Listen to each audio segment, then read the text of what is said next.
வரும் 16வது பொதுத் தேர்தலின் போது தீபகற்ப மலேசியாவில் உள்ள 11 மாநிலங்களிலும் ஒரே நேரத்தில் சட்டமன்ற தேர்தல் நடத்தப்பட வேண்டும் என்று DAP தலைமை செயலாளர் அந்தோனி லோக் பரிந்துரைத்துள்ளார். மாநில சட்டமன்றங்களை கலைப்பது தத்தம் மாநிலத்தின் அதிகாரத்திற்கு உட்பட்டது என்றாலும் செலவுகளை குறைப்பதற்கும் பதவி காலத்தை ஒருமுகப்படுத்துவதற்கும் இது இன்றியமையாத ஒன்று என்று அவர் தெரிவித்துள்ளார். எனவே இந்த பரிந்துரையை தீவிரமாக பரிசீலிக்க வேண்டும் என்று அவர் வலியுறுத்தினார்.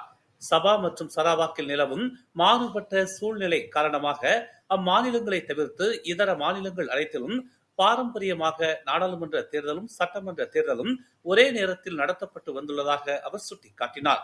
ஏக காலத்தில் தேர்தல்களை நடத்துவது செலவுகளை குறைக்க உதவும். மேலும் வெவ்வேறு மாநிலங்களின் பதவிக்காலம் முறைமைப்படுத்தப்படுவதற்கும் அது உதவும் என்று அவர் கூறினார். சட்டமன்றங்களை கலைப்பது சம்பந்தப்பட்ட மாநிலங்களின் தனி உரிமை என்றாலும் இந்த விவகாரம் குறித்து கூட்டரசு அரசாங்கத்துடன் குறிப்பாக பிரதமருடன் பக்காத்தான் ஹரப்பான் மாநில அரசுகள் விவாதிக்க வேண்டும் என்று அவர் கேட்டுக்கொண்டார். பரிக்காத்தான் நேஷனல் கூட்டணியின் முக்கிய தூணாக பாஸ் கட்சி தற்போது உருவெடுத்துள்ளது.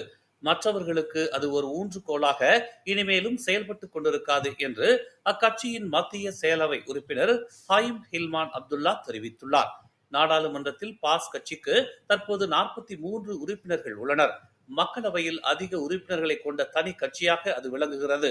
அவர்களில் உலாமாக்கள் எனப்படும் சமய அறிஞர்களும் தொழில் நிபுணர்களும் அடங்குவார்கள். அக்கூட்டணியின் செயல் திட்டத்தை வகுக்கும் போது பாஸ் கட்சியின் கருத்துக்களையும் பரிக்காத்தான் கூட்டணி பரிசீலிக்க வேண்டும் என்று அவர் தெரிவித்தார். நாடாளுமன்றத்தில் பெரிய கட்சியாக பாஸ் விளங்கி வருகிறது. அது மற்றவர்களுக்கு ஊன்றுகோலாக இருக்க விரும்பவில்லை. அக்கூட்டணியில் நாங்கள் தான் இப்போது பெரிய தூணாக இருக்கிறோம் என்று கெடா ஆட்சிக்குழு உறுப்பினருமான ஹைம் குறிப்பிட்டார். கெடா, கிளந்தான், திரங்கானு, பெர்லிஸ் ஆகிய 4 மாநிலங்களில் ஆட்சி செய்து வரும் பாஸ் கட்சியினால் ஒரு திறமையான வலுவான தலைமைத்துவத்தை வழங்க முடியும் என்று அவர் குறிப்பிட்டார். ஆயினும் இது குறித்து பரிக்காத்தானின் உயர் தலைமைத்துவம் தான் முடிவு செய்ய வேண்டும் என்றும் அதே நேரத்தில் தலைமைத்துவத்தை ஏற்று மலேசியாவை புதிய திசையை நோக்கி வழிநடத்தவும் அது தயாராக உள்ளது என்றும் அவர் தெரிவித்தார்.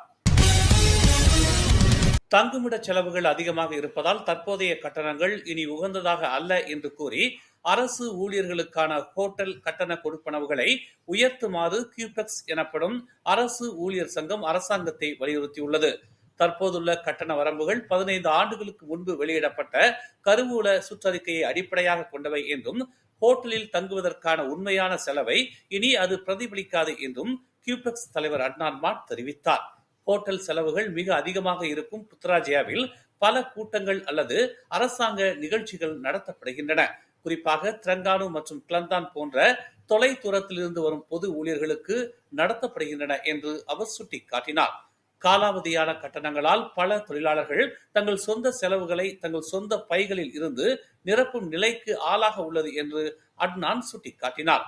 தொழிலாளர்களின் நலனுக்காக ஹோட்டல் கொடுப்பனவுகளை மட்டுமல்ல, தொடர்புடைய அனைத்து கோரிக்கைகளையும் அரசாங்கம் உடனடியாக மறுபரிசீலனை செய்ய வேண்டும் என்று அவர் கேட்டுக்கொண்டார்.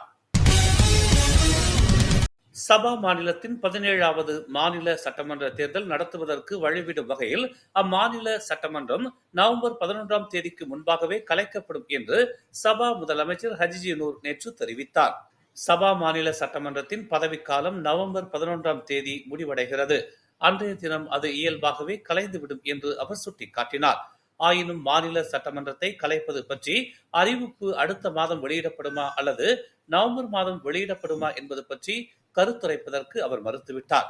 அக்டோபர் மாதத்தில் கனத்த அடைமழை பெய்யும் என்று வானிலை துறை கணித்திருந்தாலும் சட்டமன்ற கலைப்புக்கும் அதற்கும் சம்பந்தம் இல்லை என்று அவர் கூறினார். சரவாக்கின் கூச்சிங்கில் ரேபிஸ் நோயினால் வெள்ளிக்கிழமை மேலும் 2 பெண்கள் உயிரிழந்துள்ளனர். அவர்களையும் சேர்த்து அம்மாநிலத்தில் இவ்வாண்டு இதுவரை 4 பேர் ரேபிஸ் நோய்க்கு பலியாகி உள்ளதாக தெரிவிக்கப்பட்டுள்ளது. பெட்ராஜயா பகுதியில் கடந்த ஜூலை மாதம் தெரு பூனை ஒன்றின் நகக்கீறல்களுக்கு ஆளான 22 வயது பெண் மரணமடைந்தார். கைகளில் ஏற்பட்ட கீறல் காயங்களுக்கு உடனடியாக சிகிச்சை பெறாததே இதற்கு காரணம் என்று சரவா சுகாதாரத்துறை தெரிவித்தது. 2வது ரேபிஸ் மரணச் சம்பவம் பத்துகாவா எனும் இடத்தில் நிகழ்ந்தது. ஆகஸ்ட் 30ஆம் தேதி தெருநாயினால் கடிக்கப்பட்ட 67 வயது குடும்ப மாது ரேபிஸ் நோய்க்கு ஆளாகி மரணமுற்றார். மை கார்டு அடையாள அட்டையை காட்டினால் மட்டுமே மானிய விலை கொண்ட ரோன் 95 ரக பெட்ரோலை வாங்க முடியும் என்பதல்ல. இதர வழிமுறைகளில் பணம் செலுத்தியும் அதனை வாங்கிக் கொள்ள முடியும் என்று உள்நாட்டு வாணிபம் மற்றும் வாழ்க்கை செலவின துறை அமைச்சர் டத்து அர்மிசான் முகமது அலி விளக்கினார். உதவித்தொகை அளிக்கப்பட்ட பெட்ரோலை வாங்கும் போது சிரமங்களை எதிர்கொள்ள நேரிடும் என்று பொதுமக்கள் கவலைப்பட வேண்டியதில்லை என்று அவர் குறிப்பிட்டார். பெட்ரோனால், ஷெல் நிறுவனத்தின் ஷெல் ஆப் போன்ற எண்ணெய் நிறுவனங்களின் செயலிகள் வாயிலாகவும் இதர பல வழிமுறைகள் வாயிலாகவும் மானிய விலை பெட்ரோலை அவர்கள் வாங்கிக் கொள்ளலாம் என்று அவர் குறிப்பிட்டார். பெட்ரோல் நிலையங்களின் உள்ளேயும் வெளியேயும் இருக்கின்ற கட்டண முனையங்களிலும் அவர்கள் பெட்ரோலை வாங்கலாம் என்று கூறினார். ரோன் 95 பெட்ரோலை வாங்கிக் கொள்வதற்கு மை கார்டு அடையாள அட்டை அவசியமான ஒன்று என்றாலும் அது இருந்தால் மட்டுமே பெட்ரோலை வாங்க முடியும் என்பது பொருளல்ல என்று அவர் விளக்கினார்.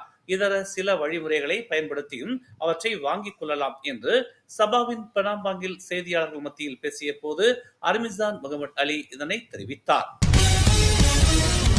மேலும் செய்திகளை தெரிந்து கொள்ள தமிழ் மலர் நாளிதழை பாருங்கள். உடனுக்குடன் செய்திகளை தெரிந்து கொள்ள தமிழ் மலர் இணையதளம், தமிழ் மலர் செயலி மற்றும் மலர் டிவி யூடியூப் சேனலை வலம் வாருங்கள். எங்களோடு இணைந்திருக்க மலர் டிவியை பதிவு செய்து கொள்ளுங்கள். உறவுகள் மகிழ்ந்திட விருப்பம் மற்றும் பகிர்வு சேவையை சொடுக்கிடுங்கள்.